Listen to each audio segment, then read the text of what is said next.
بسم اللہ والصلاۃ والسلام علی رسول اللہ۔ السلام علیکم۔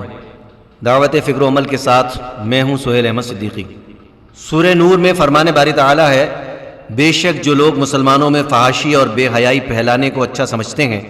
ان کے لیے دنیا و آخرت دونوں جگہ دردناک عذاب مقدر ہے۔ اس آیت کی تفہیم کے لیے حدیث سے مدد لی جائے تو پتہ چلتا ہے کہ برائی کو پھیلانے کا بڑا طریقہ یہ ہے کہ کسی کے حتیٰ کہ خود اپنے عیب خطا گناہ کی تشہیر کی جائے۔ صحیح مسلم شریف کی ایک روایت ہے، فرمایا رسول اللہ صلی اللہ علیہ وسلم نے، کوئی بندہ ایسا نہیں جو کسی بندہ خدا کی عیب پوشی کرے مگر یہ کہ اللہ تعالیٰ قیامت کے دن اس کی عیب پوشی فرمائے گا۔ یہ بات کسی شاعر نے یوں کہی ہے، دشمن ہے عیب جو تو خدا عیب پوش ہے۔ رمضان شریف ہمیں دعوت عمل دیتا ہے، اپنے ہر فعل پر نظر ثانی کا موقع فراہم کرتا ہے۔ ہم غور کریں کہ ہمارے معاشرے میں اخلاقی بگاڑ کی بنیادی وجہ یہی ہے کہ ہم دوسروں کے عیب تلاش کرنے میں بڑا وقت صرف کرتے ہیں۔ ہم دوسروں کے ہر قول و فعل میں تنقیص کا پہلو ڈھونڈ نکالتے ہیں اور اکثر اپنے ہر کام کو پرفیکٹ قرار دے کر دوسروں کو ذہنی اذیت میں مبتلا کر دیتے ہیں۔ یہ چاہتے ہیں کہ وہ صرف ہمیں سراہیں۔ عیب کسی کا ہو، کسی پر ظاہر ہو جائے تو اسے اس قدر ڈھنڈورا پیٹ پیٹ کر بدنام کرنا کہ بیچارہ اس عیب سے ہی جانا جائے، یہ سراسر غیر انسانی اور غیر اسلامی فعل ہے۔ صحیح بخاری اور صحیح مسلم شریف کی بعض روایات کا مفہوم یہ ہے کہ اگر کسی نے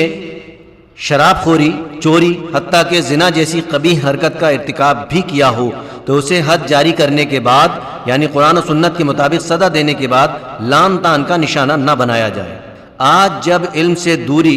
دین سے دوری، مغرب زدگی کا دورہ ہے اور بقول اقبال لوگ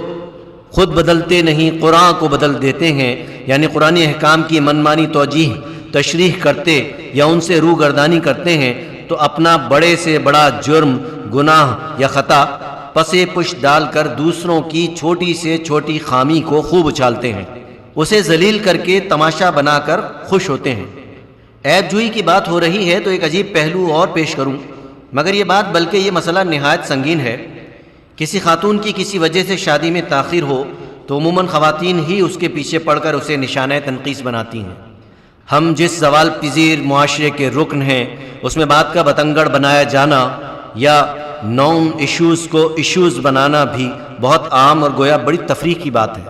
ہم اس ضمن میں کسی بھی جاہل معاشرے سے پیچھے نہیں رہنا چاہتے۔ کوئی شخص ٹھگنے قد کا ہو، غیر ضروری لمبا ہو، نہایت دبلا ہو، بہت موٹا ہو، لباس ہماری نظر میں عجیب پہنے ہوئے ہو، ہم اس کو اپنی تضحیک آمیز گفتگو کی بوچھاڑ پر رکھ لیتے ہیں۔ یار ریکارڈ لگانے میں بڑی تفریح آتی ہے، یہ بہت عام سننے میں آتا ہے۔ کبھی آپ نے سوچا کہ جس نبی رحمت صلی اللہ علیہ وسلم کے آپ کلمہ گو ہیں، اس ذات اقدس نے تو مسلمان کو اتنے معمولی مذاق سے اذیت پہنچانے کو بھی منع فرمایا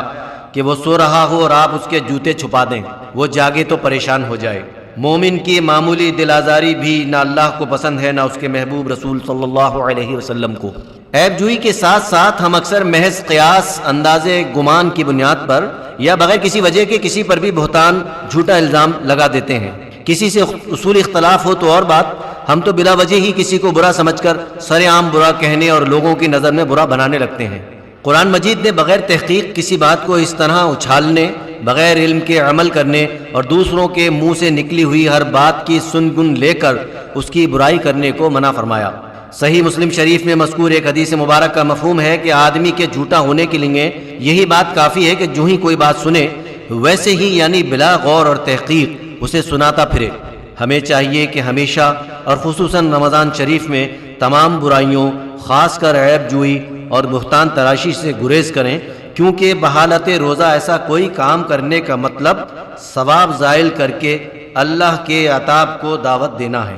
رب رحیم ہمیں ہر قسم کی بدگوئی سے بچنے کی توفیق عطا فرمائے، آمین۔ اس گفتگو کے اختتام پر حاضرین میں موجود کسی کے ذہن میں کوئی سوال ابھرتا ہو تو میں حاضر خدمت ہوں۔ السلام علیکم، میرا نام زاہد مرزا ہے۔ میرا سوال یہ ہے کہ نبی کریم صلی اللہ علیہ وسلم نے مذاق میں بھی کسی مومن کی دل آزاری کی اجازت نہیں دی، اس کی ذرا سی وضاحت کر دیں۔ جیسے کہ میں نے ابھی عرض کیا کہ حضور اکرم صلی اللہ علیہ وسلم نے اس بات سے بھی منع فرمایا کہ تمہارا مومن بھائی سو رہا ہو اور تم اس کے جوتے چھپا کر اس سے مذاق کرو، اسے تنگ کرو، تو یہ ایک مثال ہے۔ اس طرح اور متعدد روایات ملتی ہیں جن سے یہ پتہ چلتا ہے کہ اللہ کے رسول صلی اللہ علیہ وسلم نے اس بات کو ناپسند فرمایا اس لیے کہ کیا پتہ کس کو کیا بات بری لگ جائے مذاق میں کی ہوئی بھی، اور اس سے اس کی دل آزاری ہو، تو ظاہر ہے کہ اگر مومن کی دل آزاری ہو تو وہ اللہ اور اس کے رسول دونوں کو ناگوار گزرتا ہے۔ اور اس کے ساتھ ساتھ ایک بات یاد رکھیے کہ اللہ کے رسول صلی اللہ علیہ وسلم نے جس طرح زندگی کے ہر معاملے پر کوئی نہ کوئی یا تو قول یا عمل سے ایک عملی مثال قائم کی ہے، رہنمائی کی ہے، تو اس میں مزاح کا جو شعبہ ہے وہ بھی خالی نہیں ہے۔ اللہ کے رسول صلی اللہ علیہ وسلم کا مزاح ملاحظہ کیجئے، انہوں نے مزاح میں بھی مذاق میں بھی جھوٹ اور لوگوں کو تنگ کرنے یا آج کل کے لحاظ سے الٹی سیدھی تفریح کرنے کو نہ صرف ناپسند کیا، اس سے گریز کیا، بلکہ اسے منع فرمایا۔ السلام علیکم، میرا نام محمد اویس ہے۔ میرا سوال آپ سے یہ ہے، کیا جسمانی نقائص کا مذاق اڑانا مزاح نہیں؟ اس کی وضاحت کر دیجیے۔ بات یہ ہے کہ جیسے پہلے ابھی میں نے عرض کیا کہ حضور اکرم صلی اللہ علیہ وسلم نے مزاح کا عملی نمونہ بھی فراہم کیا، اور اس کے ساتھ ساتھ ایک بات یہ ہے کہ ابتدا سے ہی اللہ کے رسول صلی اللہ علیہ وسلم نے اس بات کی نہ صرف یہ کہ روک تھام کی بلکہ مذمت فرمائی کہ کسی کو اس کے جسمانی عیبوں سے پکارا جائے کہ فلاں اندھا ہے، فلاں یہ ہے، فلاں وہ ہے۔ تو اللہ کے رسول صلی اللہ علیہ وسلم نے شروع سے احترام انسانیت کا درس دیا۔ احترام انسانیت اور احترام گویا کہہ لیجیے مسلمان،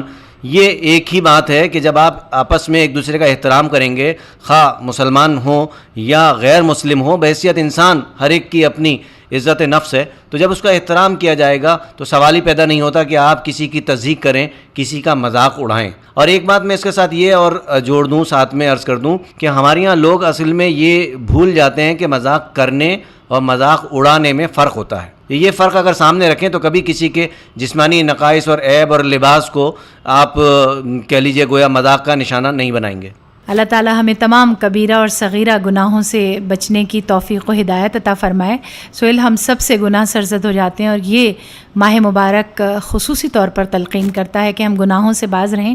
لیکن ایک سوال ذہن میں ابھرتا ہے کہ گناہ کے سرزد ہونے کے باوجود گناہ گار سے نفرت کا حکم کیوں نہیں ہے؟ دیکھیے بات یہ ہے کہ اللہ تعالیٰ نے جس طرح ہمیں تعلیم دی ہے قرآن مجید کے ذریعے سے، اور ان کے رسول صلی اللہ علیہ وسلم نے ہمیں جا بجا ہر قدم پر اس کے بارے میں عملاً رہنمائی بھی فراہم کی ہے، تفسیر بھی ہمیں عطا فرمائی ہے، تو اس میں ہم یہ پہلو دیکھتے ہیں کہ پہلی تو چیز یہ ہے کہ قرآن مجید میں خطاب جو ہے وہ اکثر و بیشتر معاملات میں اے انسانوں ہے، اے مسلمانوں نہیں ہے، اور جو خاص معاملات ہمارے دین اسلام کے مسلمانوں سے مخصوص ہیں وہاں اللہ تعالیٰ کہتا ہے اے ایمان لانے والوں۔ تو بات یہ ہے کہ ایک تو چیز جو نے آپ کے سوال کی ہے